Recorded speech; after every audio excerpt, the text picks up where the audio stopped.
Alors, dans notre café philo de ce jeudi dernier, c'est-à-dire hier, ou ce matin, j'ai accentué l'idée, j'ai mis l'accent sur le fait que il y avait plusieurs dieux, et que chacun avait le Dieu qu'il méritait, et que le Dieu des Juifs n'était pas le Dieu des chrétiens d'origine israélite, au sens du royaume d'Israël, ou le Dieu des... Chacun a un Dieu qui correspond à sa mission, et c'est une aberration pour les chrétiens d'emprunter le Dieu des Juifs.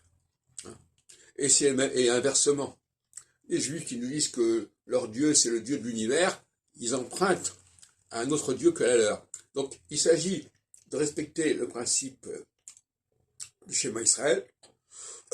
Tu n'adoreras que les dieux, tu n'adoreras pas d'autres dieux que moi.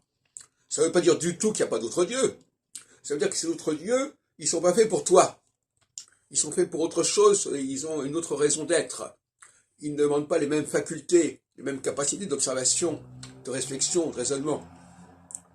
Donc, à chacun son Dieu, et je disais hier encore qu'il est important que les chrétiens reconnaissent une fois pour toutes qu'ils descendent de la dissidence du royaume d'Israël par rapport au royaume de Judée, et qu'ils en sont les héritiers spirituels, et qu'ils n'aillent pas s'identifier avec le monde juif et avec le Dieu des Juifs.